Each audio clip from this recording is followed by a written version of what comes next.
राधे राधे, जय श्री कृष्णा। चैत्र मास की कृष्ण पक्ष की 10वीं तिथि बहुत महत्वपूर्ण होती है। यह दिन होता है दशा माता की पूजा का। दशा माता जिनकी पूजा करने से दुख और दुर्भाग्य दूर होता है, दीन दशा बदल जाती है भक्तों की। अगर श्रद्धा भाव से दशा माता की पूजा करते हैं, व्रत करते हैं और व्रत की कथा सुनते हैं, सुहागिन महिलाएं इस व्रत को धारण करती है अपने परिवार की दरिद्रता और दुख दूर करने के लिए, घर में सुख समृद्धि की प्राप्ति के लिए और घर के परिवार की आर्थिक स्थिति को मजबूत बनाने के लिए विधि विधान से व्रत करती है। श्रद्धा भाव से माता की आराधना करती है, पूजा करती है, व्रत की कथा सुनती है और माता से अपने जीवन को सुखमय बनाने के लिए कामना करती है।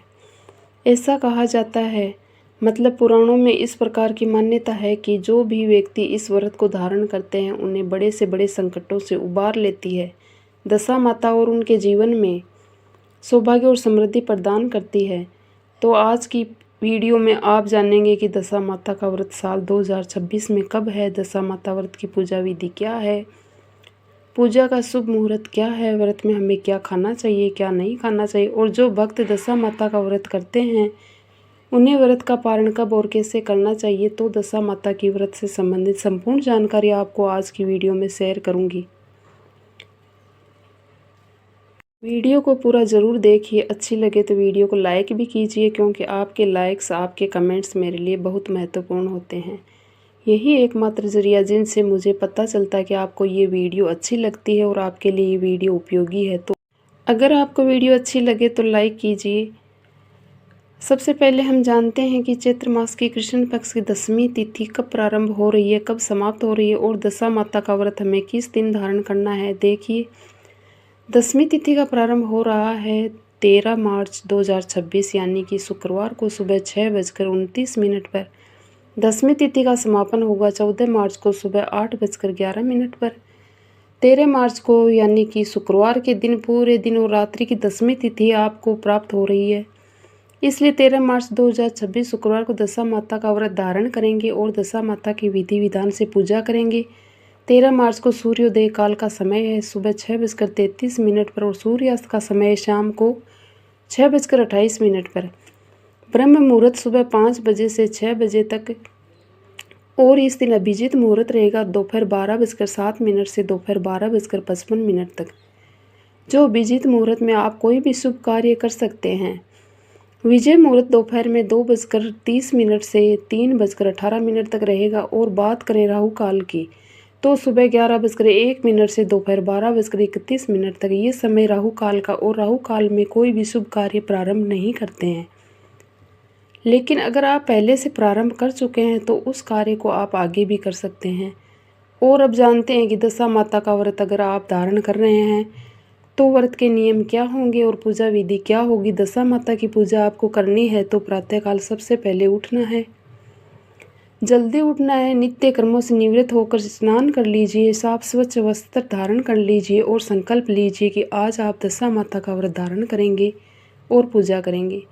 अब वैसे तो दशा माता की जो पूजा होती है वह किसी पीपल के वृक्ष के पास होती है, लेकिन मान लीजिए कि आपके घर के आसपास कोई पीपल का वृक्ष ना हो तो ऐसे में आपके घर का जो मंदिर है उसमें भी आप पूजा कर सकते हैं, या फिर अलग से चौकी लगाकर भी पूजा कर सकते हैं। दशा माता का ध्यान करके, या फिर आपके पास तस्वीर हो उनकी तो आप दशा माता का ध्यान करके पूजा कर सकते हैं। और अगर पीपल का वृक्ष मिल जाता है तब तो अत्यंत ही श्रेष्ठ है। आपको क्या करना है, सबसे पहले कलश की स्थापना करनी है। तांबे या फिर मिट्टी का कलश ले लीजिए, फिर उसमें आपको थोड़ा सा कच्चा दूध लेना है। इसे फिर जल से भर लीजिए पात्र को और उसमें थोड़ा शहद, थोड़ा गंगा जल मिलाकर कलश की स्थापना कर लीजिए। अब इसके बाद आपको एक पत्ता लेना है, मतलब पीपल वृक्ष के पास ही हम पूजा करते हैं तो पीपल का पत्ता ले लीजिए। घर में कर रहे हैं तो पीपल का पत्ता मिल जाता है तो पीपल के पत्ते का प्रयोग करेंगे, नहीं तो आप पान का पत्ता भी ले सकते हैं, या फिर जो भी पत्ता आपके पास उपलब्ध हो या कोई पात्र हो तो पात्र में भी रख लीजिए। मतलब जैसे उपलब्धता हो उसके अनुसार हम पूजा कर सकते हैं। और जो कच्चा सूत हम लेते हैं 10 तार का होता है, जैसा कि दशा माता का व्रत है तो 10 तार का डोरा होता है, उसमें 10 गांठें लगाई जाती है। और पीपल की पूजा के साथ ही इस डोरे की पूजा भी हम करते हैं।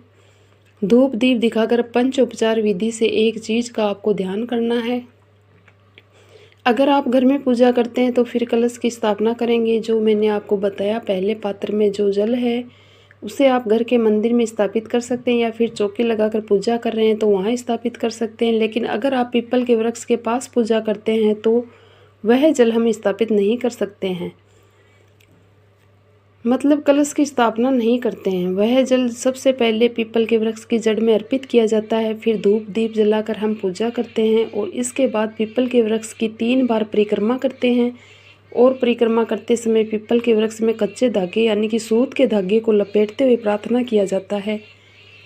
फिर वहीं बैठकर आपको हाथ में थोड़ा सा पुष्प लेना है, थोड़ा अक्षत लेना है और बैठकर कथा श्रवण कर लीजिए, परिवार की सुख समृद्धि के लिए, जीवन में सफलता के लिए और अपने कष्टों के निवारण के लिए प्रार्थना कर लीजिए।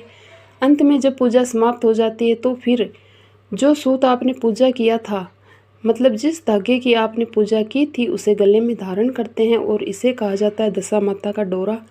अब ये साल भर पहना जाता है वैसे तो, लेकिन मान लीजिए कि आप पूरे साल नहीं पहन पाते हैं तो इसे कब उतारें। देखिए, अगर आप साल भर नहीं पहन पाते हैं तो ऐसे में बैसाख मास के शुक्ल पक्ष में किसी भी शुभ दिन को खोल सकते हैं, जैसे कि सोमवार का दिन हो, शुक्रवार का दिन हो, बुधवार का दिन हो या फिर गुरुवार का दिन हो। तो आप इस धागे को खोल लीजिएगा और फिर इस धागे को साल भर संभाल कर अपने घर में रख लीजिए। फिर जब अगली बार दशा माता की पूजा आएगी तब आप इस धागे को जल प्रवाह कर सकते हैं, या फिर पीपल के वृक्ष के नीचे ही आप मिट्टी खोद कर थोड़ा सा वहाँ पर दबा सकते हैं।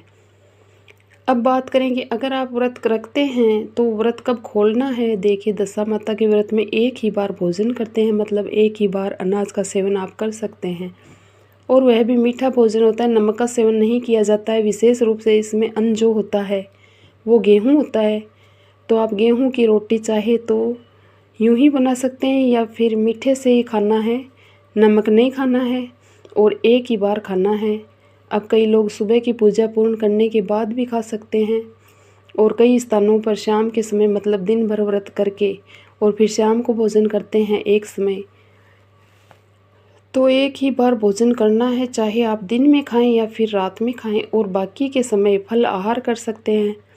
अच्छा, दशा माता की जो पूजा होती है, जब आपकी पूजा पूरी हो जाए तो उसके बाद से आपको अपने घर के द्वार पर, मतलब घर का जो मेन गेट होता है, वहाँ पर दोनों तरफ हल्दी और कुमकुम के छापे लगाए जाते हैं।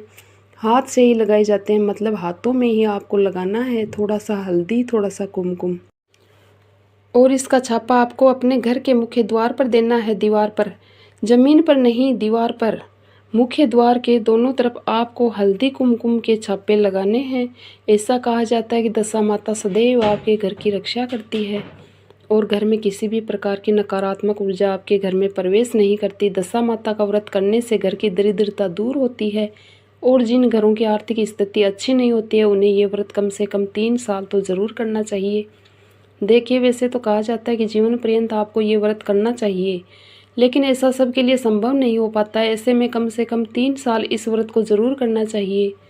इस व्रत के प्रभाव से घर में लक्ष्मी का आगमन होता है, शांति बनी रहती है और घर के सदस्य रोग मुक्त रहते हैं, मतलब रोगों से, बीमारियों से आपको मुक्ति मिलती है। दशा माता का आपने व्रत किया है तो एक चीज़ का आपको ध्यान रखना है, किसी को भी पैसा उधार नहीं देना है और ना ही किसी से पैसा उधार लेना। घर में लहसुन, प्याज, मांस, मदिरा का प्रयोग नहीं करना है। घर में वाद विवाद ना हो, कलह क्लेश ना हो, इस बात से आपको बचना है।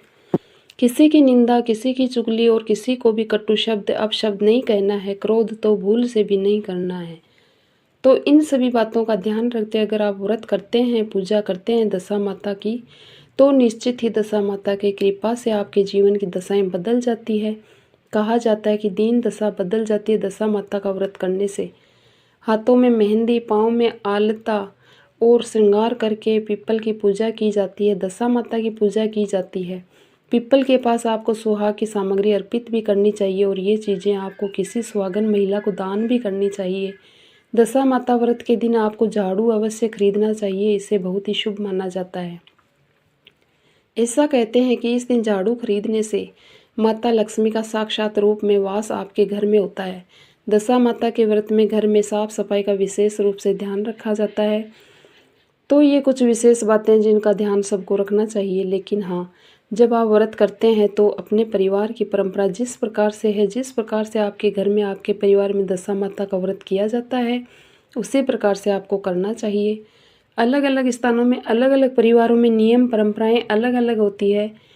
तो जब हम कोई भी व्रत करते हैं तो जो हमारे घर की परंपरा होती है, हमारे परिवार की परंपराएं होती है, हम उसी नियम का पालन करते हैं।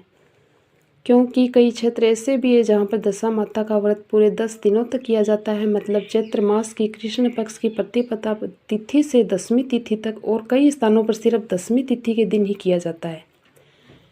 तो जैसा हमारे यहाँ होता है हम उसी प्रकार से करते हैं। इस बात का हमें ध्यान रखना चाहिए।